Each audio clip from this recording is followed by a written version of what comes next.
This is All Robotics Competitions and I'm your host Kiril. Today we are joined by our good friend Danie. Danie is the manager of Outreach Robotics for a non-profit organization called Care for Education. Danie is the head judge for the Future Innovators category in the World Robot Olympiad competition. He is currently in South Africa and we are happy that we share the same time zone with him. Hi, Danie. Hello, Kiril. Nice of you to joining us. Tell us more about you, about your involvement with World Robot Olympiad and how we got to know each other. Yes, sure. Well, first of all, my background was electrical engineering, light current, and then I worked in children's sport for many years, for about 24 years, doing the same thing, but with sports equipment instead of robotics. And then now for 11 years, I've been working with Lego robotics specifically. And first I worked commercially with the Lego education partner in the country, but now for probably about 6-7 years with Care for Education, which is a non-profit organization. And with Care for Education, what I do is work with, try and take robotics to the underprivileged children in the country, which is South Africa. And I spent my whole year doing that, and then obviously involved myself with competitions. I'm also the national organizer for the World Robotics Olympiad in South Africa. We've done a couple of recordings about World Robot Olympiad, and we've looked at the other categories for elementary, for junior, for senior, and today we wanted to get into the Future Innovators, which is a unique category in the World Robot Olympiad. Can you walk us through this? Now the rules are all available, everybody could see them, but what's your take, what the competition is about, what's the category, how it is structured? Yeah, sure. Yeah, lovely to talk about it. It's my favorite category in the World Robot Olympiad because it's so diverse. One of four. So obviously, the nice part of our Future Innovators category is that it includes many other skills. So typically, Future Innovators used to be called the Open category, and it's now called the Future Innovators because hopefully these participants and teams will, learn and test and experiment to try and solve problems of the future. So generally in Future Innovators, and in fact in WRO there's a theme which is around the host country, so it decides on what they want the interest to be around in their country. And then teams develop a robot solution to solve real world problems. Why I say that is because there's a new theme every year, and most often it's connected to the United States Sustainable Development Goals. So apart from learning STEM, coding, and robotics, we draw the interest around our environmental affairs. After research into the theme, teams develop an innovative and functioning robot solution, which they then present to judges. So they pull together a whole project for the competition day. Here are just some of the themes that we've had in the past, which is really interesting. So robots in space was Russia, and the Raptor Scrap was India. Sustainable tourism, smart cities, My Robot, My Friend, where robots help people. Powerbots was sustainable energy, and then connecting the world for this year. As far as the actual presentation of the project is concerned, they're 10 minutes long, and teams have 5 minutes to present, pitch their idea and their solution and show a working model of what they intend in that 5 minutes. And then there's 5 minutes for the questions and answers from the judges. And this typically is also internationally a very difficult test because teams from around the world have to present in English. And typically also the judges, for example, are not all very fluent in English, but they're from different countries, so they have to be able to speak English. But at the same time, there's always the issue of accents, for example, and misunderstanding. So it's a very difficult thing to do And that's why we try to actually put together a whole panel of judges, and we keep using as many of them as possible through the years. Mm-hmm. Teams consist of 2 or 3 participants, and there are 3 age groups. The elementary being 8 to 12 years old, junior 11 to 15, and then 14 to 19 years old. And how many teams do participate in this category generally? Yeah, sure. I've actually got, thank heavens I've got that. So in the competition last year, for example, internationally, there were, in all the categories, 365 teams from 73 countries, mm-hmm. and 190 judges from 39 countries. In Future Innovators specifically, there were 78 teams from 56 countries, and we used 51 judges from 26 countries. So, it's a very big logistical issue, and the judges are all volunteer judges, so they all do it out of the goodness of their hearts. Sometimes it's involved with the work that they do, but they get over there and then they commit because the kids provide such an incredible platform. Mm-hmm. That's huge. Yeah, it's massive. Yeah, and in fact, last year wasn't as big. There are now 92 member countries, and they're expecting it still to grow continuously. And in fact, we have a problem with it growing continuously in that obviously more teams want to come to the competition and there are more countries, but venues, etc., are all a certain size. And it's also to make sure that we have enough judges in place for all the categories, never mind future. Mm-hmm. Is it true that teams will go through some of the other categories and then jump to the Future Innovators, or there are teams that join this category participating for the first time? No, definitely crossover between categories. Typically when you start off, but even in the elementary category, you've been using simpler robotics platforms and coding. And the other thing is 2 of the categories are, which is Robo Mission and Robo Sports. Mm-hmm. You only use Lego products, so they have to be Lego branded products and controllers. Whereas the 2 other categories, which are the open source categories, which is Future Innovators and Future Engineers being much more advanced. Typically, when you learn, you start with the easy stuff, and Lego is a great platform. And then, but we do have, in fact, the last competition last year, we had teams participate for the first time that came 6th in the world. So they take to it because it's a very different platform in that you obviously have to come up with the research, come up with an idea, then you have to build a robot to be able to demonstrate a prototype of a solution, okay, and then you have to present it confidently as a slick marketer to the judges, and then also they have to hand in quite a comprehensive report about their progress and what they do. So this makes it very much, a very diverse product, and also within the teamwork where you may have guys that build better and code better and market better and, for example, then also pitch better. Mm-hmm, mm-hmm. I see here on the slide, and I remember last year in Dortmund, like they have these booths, and these booths were certain sizes, and they were part of the presentation. What happens with the booths? How do they facilitate the team to present the project better? Yeah, so we have to restrict it, obviously, because we have to fit these things into a venue.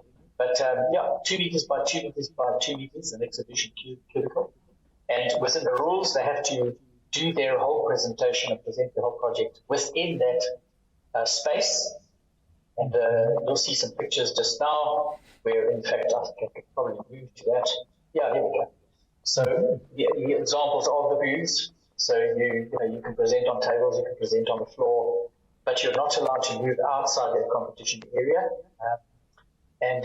You're allowed to post it up the walls and make it as attractive as possible, as if you're pitching to prospectively, take your product into industry. Like to a client, like you're on some conferences. Yes, and you're presenting very much so. to a client. Yeah, We have had cases in the past where it's something which we try and promote from a WRO association perspective, which is international, that they have members of the industry, obviously sometimes as sponsors, but who come and walk around the event and, hunt some ideas. And I think in probably 10 years I've been involved, there were potentially 2 sign-ups for taking an idea to the next level. So, these kids come up with incredible ideas, and yes, it is guided by a coach. So a team obviously has 2 or 3 participants, but you have a coach or a teacher at school that assists you. But essentially, these fearless youngsters between 8 and 19, they don't think anything is impossible. So, that's what they test. That's what they test and come up with prototypes to actually test it even further. Is there a prototype, a project that you can remember from the years that still brings some smile on your face when you think about it? Absolutely. Well, look, I mean, there are so many of these. But incredibly, last year, for example, the winner of the gold medal in the senior category had designed a spoon for I'm trying to think now. Sorry, for a disease, the one where your hands shake. Alzheimer's disease, Parkinson's. Parkinson, yes. Parkinson's, yes. So a team that the theme last year was "My Robot, My Friend," and they had designed a spoon that somebody could hold in their hand, where eventually the spoon that is in front of them was nullified by sensors counteracting what the hand was doing, so that when it reached the mouth, it wasn't shaking and you didn't spill your food. Whoa. So there has been some of that work done before, that they actually, as innovators, came up with an idea to actually improve on it, because the one that was out there was actually only in one direction, and it wasn't sideways, it was only up and down. And again, the kids, the best part for me is pre-competition. Obviously teams have to present a report online and also do a 2-minute video of their project for the judges to be able to prepare themselves pre-event, so that they have an idea, and also start making notes about some questions, because they also will know which teams they will be judging at international events. And reading all of those and seeing those videos in what the thought process of these students are is just absolutely incredible. And that's the fun part as a judge as well, because we slow down learning as we get a little bit older, and the kids do so many different things that we as judges actually learn so much about around the theme and the various problems around the world from so many countries, which makes it really, really interesting and a learning process, and wonderful that our future is in the hands of these participants. So it's not like you just arrive at the competition and you're given a group of judges, you join them and you start judging teams. No, it starts much earlier, and it involves sending videos, searching about the team, reading about, I guess they should present some documentation up front, or it's only the video? Yeah, so effectively they have to obviously come up with something.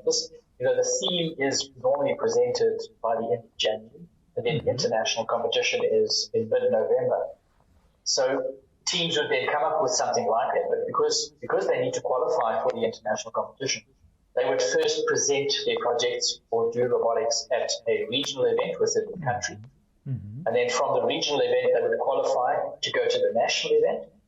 And then at the national event, typically either your winners or sometimes first or second place, depending on how many teams participated, are then offered the opportunity to go to the international competition. So they also have a lot of trial and error along the way. So what we do in South Africa is our regional competition. The teams do present their projects to judges. They are judged. But then the judges there are no winners at this competition. They're all winners, because the judges then hand back their score sheets to them to then obviously suggest where they can improve their projects for more points on those score sheets going forward. And then typically at the national competition, well, you have to be at the top of your game to be able to get the opportunity to go to the international competition.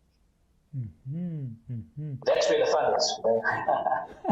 I wanted to dig into your day, but I also know that you wanted to show us a video, so I'll let you introduce us to the video and part of the things, and then we'll go about how the day of the judge looks like. Yeah, very much so. So in the following video, there's a lovely presentation of what happens at the international competition. From presentations to kids having fun, to judges working with learners, seeing some of the different projects, and a bit of a description along the lines of how you should prepare and what some of the rules entail.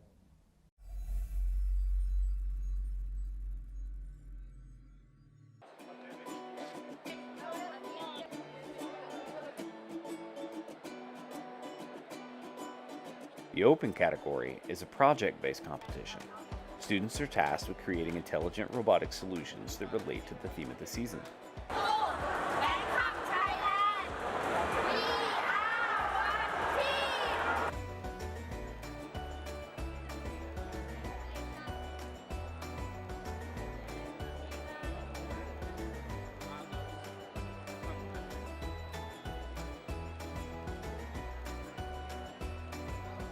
The presentation of the project takes place in a booth, which is 2 by 2 by 2 meters.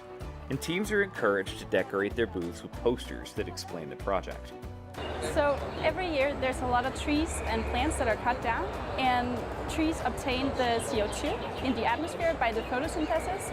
So we came up with the idea that we wanted to help our region and all the other regions by creating a robot that would be able to replant and reestablish the biodiversity. There are 3 age groups in Open category: elementary, junior, and senior. Teams present their projects and their robot model to a group of judges on competition day. Projects are scored on overall project, programming, engineering and design, presentation, and teamwork.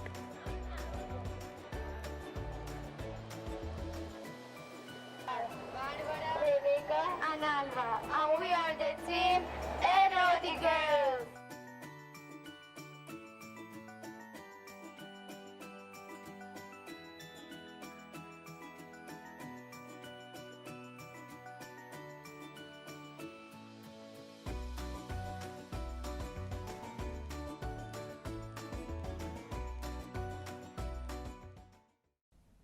So obviously now we've spoken about what the teams need to do and all the preparation that they have to do.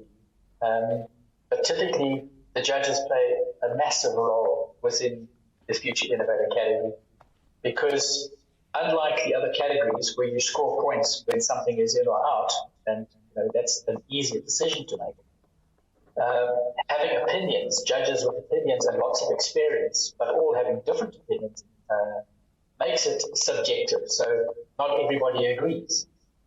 And that's why, teams, first of all, they won't just present once at an event. They will present between 2 and 4 times, in case as well. We know that we have mechanical failures and also programming failures, so that if it fails during a presentation, they have 2 or more opportunities to show it with a working solution. And then also different questions from different judges. And then the judges they don't consult during this judging. They actually hand in their scoring sheets for each judge that has participated, and then teams with the average score amongst all the judges establish the initial ranking. So then we have a ranking, but at internationals, we also sometimes have too many teams and not enough judges, so not all the judges see all the teams. So if the judges haven't seen some of the teams that, for example, are in the top 10, they can quickly go and have a look, because now we need to make sure that the ranking as it is as close as possible to what happens.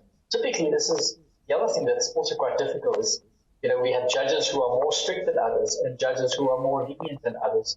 The important thing is that they know that they need to stay consistent through the judging process between the 15 and 25 teams that they have to judge over the 2 days. Mm-hmm. And then what happens is, yes? It's kind of a calibration between the different judges, where one judge should calibrate to what the other judges, and they should have a uniform way of trying to look at the teams. Is this what's happening? Well, effectively, yes. So, there's the score sheet. You'll see here, I've got a copy of the score sheet further down the line. And the typical difficulty that we have is that, to be a complete judge, having knowledge in every single one of the aspects that you need to score is very, very difficult. So all the judges are specialized in their own fields and have various skills. So typically, pre-competition, the judges we try and group the judges according to their skills. So you would have, for example, one judge who is better at programming but still good in business, but not as good at mechanical. And then another judge who is very good at business and is okay at the other two. And we try and balance that out so that we have a mix, obviously, within the questions that need to go to the teams as well. But there's lots of documentation as to the preparation about what to expect. And typically at internationals, we have, the judges, the experienced judges on the panel, for example, have been doing this for between 7 and 15 years. And we obviously have to blood new people, and they have to go in at national level, have to go through the process as well. And they can only register if a national organizer is happy that they have the required skills to obviously judge at international level. Critically for that as well, it's always wonderful for judges to participate at international level and bring back that experience to their country to then improve going forward. Mm-hmm. People that want to become a judge, they first volunteer on a local level, they try to judge there, and after gaining some experience, if the local organizer is happy, they could recommend them and they could join probably the international group of judges. Yes, exactly. Okay. Yeah, that's exactly right. Yeah. Okay, cool. And these are like all experienced people. We're talking here about people with 5, 10, 15 years of experience. Yes. Teams. Yeah, we do have, sometimes we do, and we also, we have a minimum age as well, because obviously you need slightly more mature people with a bit of experience. It always helps to be a parent as well, so that you treat the students slightly differently. Instead of a lecturer. Yeah. Let me guess the age. 35. Oh, of the judges? Yes.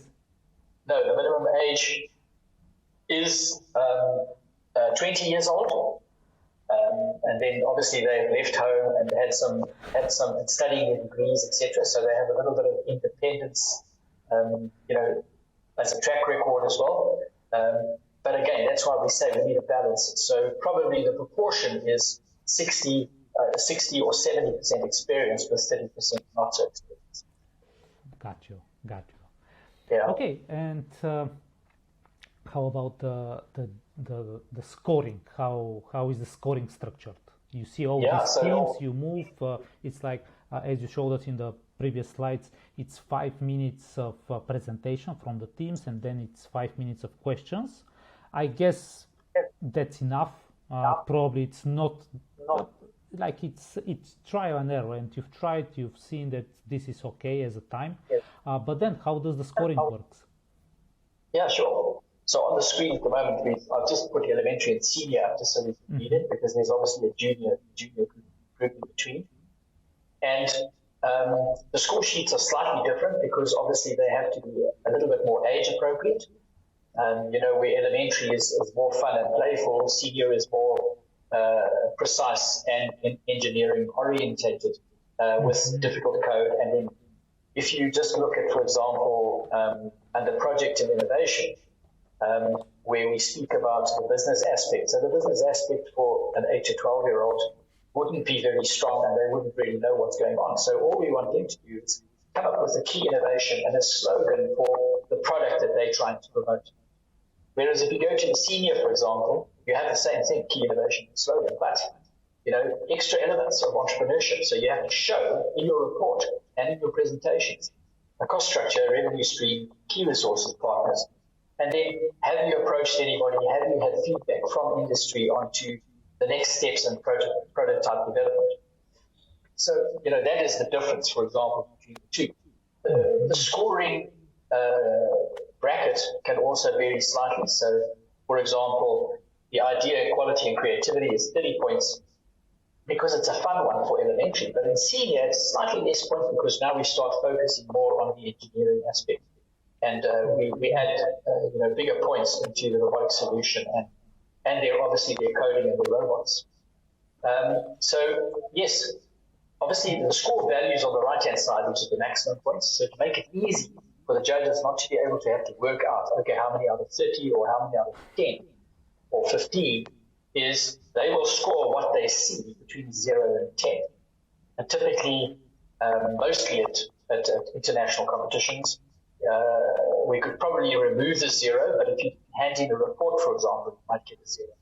So typically the scores would run between 1 and 9 because 10 is exceptional or perfect, which we also don't quite expect yet. So, and then the judge then decides where their scoring is, between 1 and 9, for example. And then they would just add in those scores down that particular thing, and then that's handed in, and then obviously it goes into the system where the averages are worked out. Each one of these particular topics, here it is briefed, but there are documents around Future Innovator category. Each one of these is actually broken down and described, not just for teams, but also for the judges, so that they need to know what they're looking for within those particular topics. I think I've seen in the documents, and they're like really well described, like what you are looking for, idea and creativity for the research and report. And so elementary, you get more of the team and the presentation. Senior, there is some focus on entrepreneurship and how do you get this to market. And but they can approach the same problem, but they're judged separately. So at the end, there will be a team for the senior that is receiving a first prize, second, third, and a team from elementary, right? Yeah, very much so. Very much so. So, you know what, and again, just around the judging, these participants or teams, we have to respect. We have to respect these teams for the hard work that they have done. And they've come through 5 to 6 months of preparation to actually reach the international final. They travel from very, very far. I mean, we have teams on the day of setup. There's a day of setup for the competition where the teams are taking relays to actually have a nap, while the others are busy preparing and setting up. And after day 2 or 3, between presentation times, because they have time slots for those, where they can relax and have a little sleep and walk around, etc. So, there's that. And then never mind the cost. Obviously, teams travel from around the world. So from that perspective, judges have to be very, very careful and respect the fact that they've worked hard and they've traveled very far. Incredibly, and it's one of my most favorite things as a judge when I was still judging teams, was to actually try and settle, the team, because you can see they're nervous every single time they present, as we all are. I was nervous before starting this because I knew Kiril was going to be asking me difficult questions, and but he settled me into this environment very nicely. So we've got to settle the participants, and then within a friendly environment, try and draw the best out of their personalities and their knowledge and their project, because they've put in so much, and we've got to recognize that. And even if their robots aren't working, for example, you can give praise and recommendations and comments, positive comments around such incredible parts of what they've done and what their presentation is. To encourage these amazing students, the minds of our future, we need to give them a wonderful experience, so that we want them to pursue making a difference as they move into industry. Mm-hmm. Does it happen that you, like a disagreement is a really strong word here, but do you enter into some disagreement with other judges while you're judging because you are thinking that this team has done something, but another judge is thinking something else? Does this happen a lot? Yes. Yeah, deliberation. So I was a head judge for the junior category for probably about 6 or 7 years. We do then facilitate the deliberation process of deciding within the top 10, for example, if the order is correct. Now, what I did is my judges never knew the actual order between 1 and 10. We put them out randomly. So we use the reports as a gauge so they remember who the teams are. So we know that the top 5 are, we know who the top 5 are, but we don't place them 1 to 5. We know who the second 6 to 10 are. We don't put them in that order. And then, for example, they start judging, okay, well, we have certain areas which are critical. Number 1 is the top 8 get international recognition in that they are announced on the final stage, on the final day of the event. So, critically between 8 and 9, we've got to be careful about if those teams are two points apart.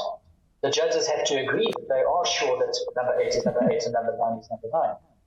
And then typically the next one is as important, and that is between positions 3 and 4, because 3 goes onto stage and 4 doesn't. They only get announced.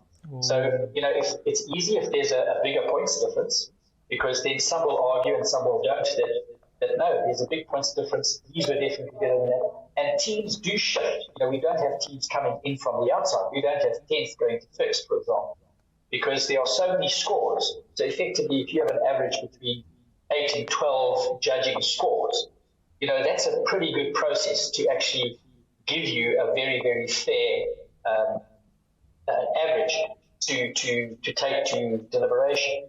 And then typically, next again is 1 and 2. How close are they to each other? How does one outshine second place?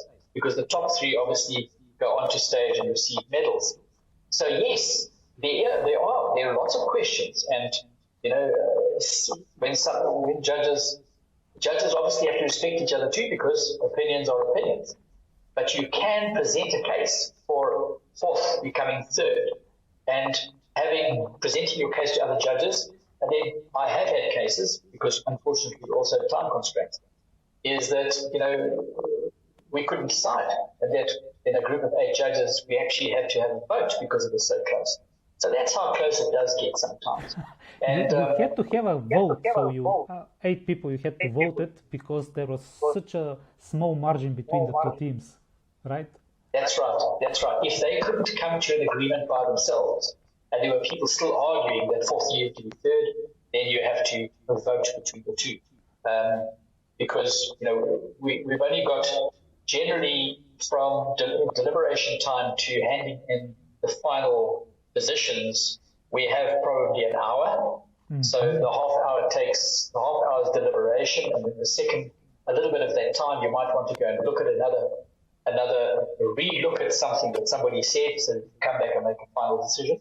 But it's always tense, and the important thing for me as a head judge, and when I judged, and even now as the head judge for the Future Innovator category, is our head judges also, for example, they are 10 to 12 years experience, and they've done this process so many times that we go home at night and we have given our utmost to the children, our energy, our time, our understanding, our compliments, etc., so that when we look in the mirror at night, we're comfortable within ourselves that the order was the right order and that the best teams won. And remember, we always tell participants or teams at the international competition, they've already achieved. Come to the event and learn and celebrate having achieved being a winner at your national competition. Because we don't want this to be such a serious affair that you actually dread coming back and all the work that you did and you didn't get the position that you wanted. We want them to have a lovely experience, and even if they ended up, 20th out of 30, that they had a wonderful experience because they've already achieved and they've been invited to and presented themselves well at an international competition. It's absolutely critical. That sounds really important. Of course. Thank you for this. Two last questions that, if I may, from our side, that I'm just thinking about. Let's say that there is a team that's preparing for the competition. Based on your experience, some advice that you will give to the team. And second question, there surely will be judges that are listening to this podcast, that are participating on some national competition, some national, local level. How do they make the whole experience better, and some advices that you can give to them? Yes, well, first of all, obviously, wanting to participate, understanding that you have to present a pitch, tell people about your model. So in the other categories, no teams do that. So in mission and robo sports and future engineers is a little bit where you actually have to tell people, and that for me is a little bit of a lack of learning, because teams want to be able to explain how they had problems, when they succeeded, when they failed, when they had to encourage others, when they had to shut down their training room and go for a burger and a cold drink and come back again tomorrow and pick up the pieces. So, when you start out, don't start out to win. The win in participating in Future Innovators is the learning and the expanding of the learning opportunities that you present to yourself, which is never mind robotics, coding, and mechanical. As I said before, it's also about presentation skills and research and learning about problems in the world and how you're going to assist them. So if you're going to do this the first time, don't go to win a position. Go there to have fun. Have fun. Judges also want to have fun. They don't want to just listen to serious stuff. We also need help to get our energy up, because we get tired. I was going to tell you just now that at the last event, I made a note as a big shout out to this incredible panel of 51 volunteer judges. And they sat in on and scored 312 10-minute project solution presentations in 11 hours, which is sort of 1.5 days. And then they had to still do the deliberation. So to do 312, to sit in on 312 presentations with judges, as three groups, obviously, elementary, junior, and senior, takes a lot of energy. The judges are dead at night. They go straight to bed and have to, get up their energy again. Yeah, so have fun the first year that you participate. And then once you've had some criticism and some assistance, work your score sheets, see which portions of the score sheets have the bigger score allocations, because that's how you're going to get your scores up. And don't just stick with your skill. Learn what your teammate is doing, because you need to also understand the coding to make a better pitch as a marketing person. From a judge's perspective, we have a lot of fun. Always when I train, never mind for Future Innovators, but even when I train robotics to teachers in rural areas in South Africa, a smile is the shortest distance between two people. And as a judge, if you arrive there with a smile, already the team and the presenter is going to be a little bit more relaxed and not stumble over their words. In fact, quietly, and I'm joking to say this, even the robots feel this relaxed atmosphere. Maybe the robots will, present their solution better, and then everybody's a winner. Hey, the robots have sensor. They feel the good atmosphere. Yeah. Hey, you know what? Yeah, I believe it. Thanks so a lot. I've said this before, I'm going to repeat it just on this last slide. As a head judge for many years, I've come away from WRO humbled, to the knowledge and enthusiasm of the youth. And that's at the international, but obviously I deal with a lot of these guys in my country as well. But you know what? If with this kind of student attitude and the fun that we have and the learning that happens, the future of our planet will be in good hands. And that's why I have an absolute passion for this. and I hope I can still see this technology growing, etc., and be involved in future innovative judging for another 10 years. I am getting a little older now, but that wise definitely happens, but my smile stays the same. And that's a great way to end it, and it's a perfect way to end it. Danie, you're not getting old, you're just getting more and more experience, and you'll be the head judge, and we want to thank you for all that you are doing for all the students that are participating and all the teams, and the great experience that you are bringing to them. This has been our podcast, All Robotics Competitions by FLLCast. This is Danie, our good friend, head judge for the World Robot Olympiad Future Innovators category. See you in the next. Thank you very much. Good luck, everybody. Good luck. Bye.